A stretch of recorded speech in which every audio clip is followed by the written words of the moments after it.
Isa nga sa pinagpapasalamat ko doon sa dati kong amo ay ang gumawa ng isang perfect na dough. Dahil nga ang hilig-hilig nilang kumain ng fat tire is masasabi ko talaga na mailalaban ko itong ginawa kong dough. At dahil marami na rin talagang nagtatanong sa inyo kung paano gumawa ng isang perfect na dough, at ito na nga, ginawan ko na rin kayo with matching design ideas. At dahil hindi naman tayo gaanong busy, andito na nga ang ating ingredients sa paggawa ng perfect na dough. Sa isang malinis na bowl, naglagay na ako dyan ng 2.5 basong all-purpose flour, tablespoon powdered milk, 1 1/2 tablespoon sugar, 1 teaspoon baking powder, and 1 teaspoon, yes, ipaghalo-halo lang natin yung dry ingredients natin. Naglagay na rin ako dyan ng 1/4 cup oil and 1/4 cup laban. Optional lang po yung laban. If wala naman, okay lang yan. Doon na lang kayo bumawi sa tubig. If may fresh milk kayo, fresh milk na lang. Nalagay ko dyan ng tubig ay mga 3/4 lang at unti-unti nyo lang paglagay ng tubig. Huwag nyo ibuhos lahat. At ang pagmasa po nito ay paunti-unti lang. Mga 10 minutes ko itong minasa na ma-perfect ko talaga ang pagsama-sama ng ating ingredients. At masahin nyo lang siya talaga ng maayos.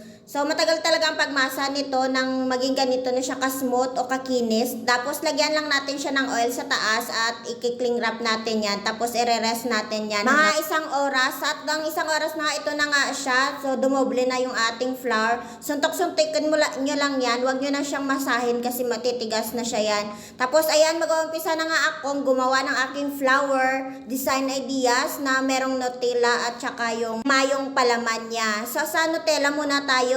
Niroll-roll ko lang yan. Huwag nyo na lang lagyan ng flour kasi tumitigas pag may flour kasi okay na rin. Perfect nga yung dough na. Pangalawang beses ko palang gagawin itong aking Nutella flour fat tire. So, nagustuhan nila to nung una kasi lang tinatamad talaga akong gumawa ng mga dough nung nakaraan kasi nga nag-focus ako sa ulam. Pero ngayon nga ay bumabalik na rin sila. At ito na ang napakaganda nating flour fat tire.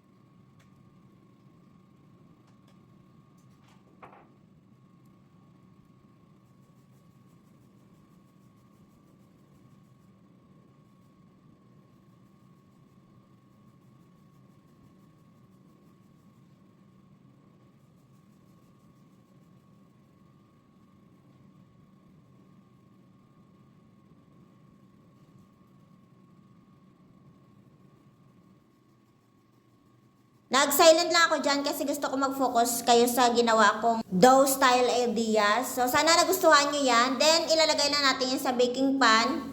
At nilagyan ko lang siya ng egg yolk at pinahiran ko lang siya sa taas. Pwede rin na hindi nyo kunin yung egg white niya, pero kasi gusto ko talaga yung pula lang ng itlog para nga parereho yung pagluto. At dahil nga may naiwan pa akong dough, ay naggumawa na rin ako ng cinnamon roll. Kung may mga condensed kayo dyan, pwede nyo yan siya lagyan or anything na matatap. Ako hindi ko na siya nilagyan kasi itatappingans natin ito ng condensed pa rin mamaya. Sobrang tamis na ayaw ng mga amo. So, binabase ko lang ito sa gusto nilang kainin. At ito na nga, ang ganda-ganda na sana kaso lang hindi nakisama yung oven ni Lola. Yung kalahati, yung, okay lang. Pero yung sa dulo talaga, nangitim na siya. Paglagay ko, naagulat na lang talaga ako na ganyan ng tsura. Pero okay lang naman siya. Hindi naman yan siya mapait.